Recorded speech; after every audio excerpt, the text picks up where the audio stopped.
So you mentioned Saudi Arabia, and Mm. you did a stint over there working on the early parts of the line. Yes, sir. Hmm. What was that experience like? It was incredible. So basically, I was working on Outer Banks in Barbados. I was for season three, Right. and I get this email from a company that I'd worked for in Barbados. I think I did done something for them for Discovery TLC or something like that. It's basically a fixer company that sources fixers all around the world for companies that need to find production wherever they travel. And so I get this email saying, "Hey, we're looking for producers in Saudi Arabia. Are you interested?" And I thought it was a spam email at first, but my motto is I never discard an opportunity without looking into it first. Right. And so I responded and said, "All right, well, tell me about it," that kind of thing. We had a preliminary call, and it was basically a year contract, as you know, in Neom, which is the new region they've created in Saudi Arabia to build the line and a bunch of other what they call, they're not even called smart cities anymore, they're called cognitive cities. And these are Okay. basically advanced cities that they're building, and they're basically trying to compete with Dubai. Same kind of infrastructure they have to build. They have to dig out all the sand, and they're building this massive line straight through the desert, as many people have seen. Yeah. And I considered it. I said no because I'd literally just moved to Canada that year, and when I went to my family and I went to my partner and discussed it, they were like, "Why aren't your bags packed? Like, just go. It's a great opportunity." So I finished up Outer Banks season three in Barbados. I think it was the end of August, and I got back to Canada early September, signed my contract, and within 2 weeks I was on a plane to Saudi Arabia. It took me 52 hours to get there because I missed my first flight. Jeez. The first flight was cancelled, and so I missed all of my other flights. So yeah, 52 Yeah. hours door to door, and I was in the middle of a desert in Saudi Arabia, and basically this sort of like a commune with modular homes and that sort of thing. And So you're using the term fixer, and in the context that you use it in Caribbean, I understand what you mean, but something like for this project, what exactly was your role in this project? so I was hired as a senior producer, and I was embedded in the marketing department of Neom itself. So I was working for a Okay. media production company that had a contract with Neom. Neom Right. is both the company that Saudi Arabia started in order to basically build the infrastructure for Neom, and it's also the region. It's the name of the new region that they've created in Western Saudi Arabia. Okay. And so they were producing a lot of content to basically attract investment from the West and basically build out. But my drone experience was also an asset to them because the only way to measure the construction and to measure the development and progress of it was with a drone because it was so massive. Right. They're basically building the line from the northwestern point of Saudi Arabia, 178 kilometers in through the desert, across mountains, basically right through the desert.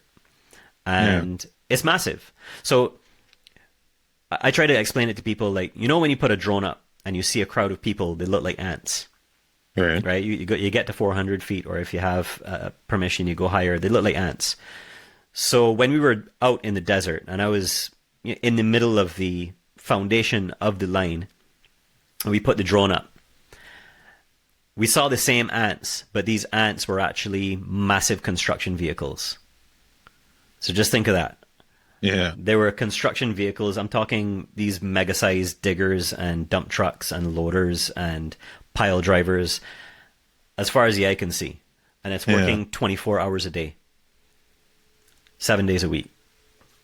And yeah, it was amazing. I met my first camel. Uh, we went to scout a location for a shoot, and we get out in the middle of the desert, and this camel just walks up to me. I could have touched it if I wanted to. So yeah, it was incredible. The Saudi Arabian people are amazingly beautiful, welcoming, caring people. And I went in with a lot of preconceived notions about Saudi Arabia. I think the West has basically done a good job in sort of creating this stigma and you know incorrect assumptions about Saudi Arabian people, and they were all shattered when I went there. I had a fantastic time. I did work 12 hours a day, 7 days a week for 6 months. Yeah. And I it can burned me imagine. out. It did burn me out. It was an incredibly intense contract. And yeah, I mean, I can't really say anything more, but like driving through the mountains of Saudi Arabia at dawn, going to a shoot to film a detonation of 10 tons of dynamite is something that I'll never forget. Like those are the kind of experiences that I had. Right. Some of them I can talk about, some of them I can't talk about just because of Understood. NDAs and all that. But I loved it, and I would love to go back. I definitely want to see what it's like when it's finished. 100%. Would you give any chance? Would you do it again? I, you know, I did end my contract early. I contracted COVID 6 months in, and yeah, so I'd done Outer Banks, where I was a fixer and production supervisor. Went back home, and that was like 3 months straight of production. We're talking 14-hour days kind of thing. So Yeah. very, very intense work. 2, maybe 3 weeks off while I was getting my visa, work permit, all of that sorted to get to Saudi Arabia. Jumped straight from Outer Banks into the Saudi Arabia project, and I burnt out after 6 months. And I just had to call it because my physical and mental health was starting to suffer. And I think it was the first time I actually quit anything significant in my life in terms of work. And it hit me hard. You know, I don't like to leave anything unfinished. But I had to do what was right for me. And I was starting to crack at that point. So I would say if I was given the opportunity to do it again, I would definitely go back just so I could say that, you know what, I went back and I finished this I thing. finish it. Yeah. And I had a fantastic time. While the work was very difficult and the environment of the people I was working with, I don't think we gelled quite well.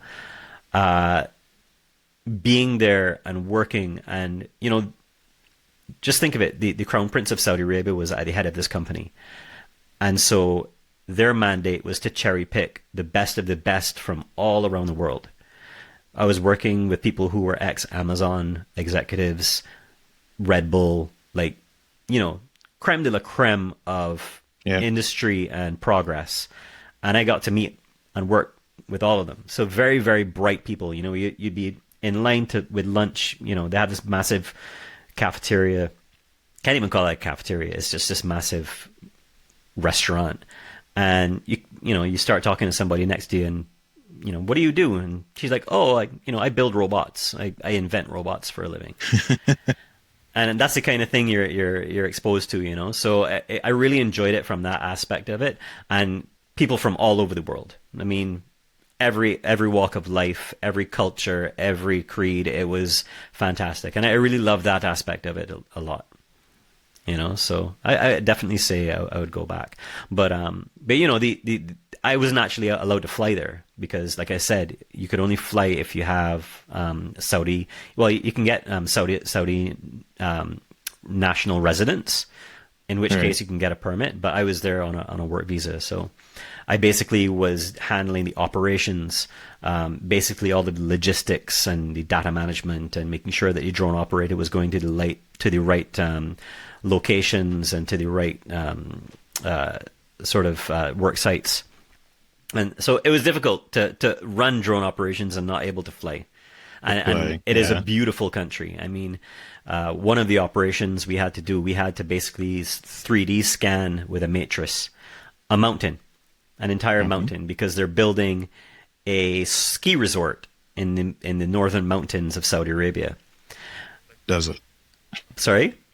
In the middle of the desert. Well, it's actually in the mountain range, and so a couple times a year it does snow. It does get cold during winter. You know, I think it drops to around 0 in the actual desert.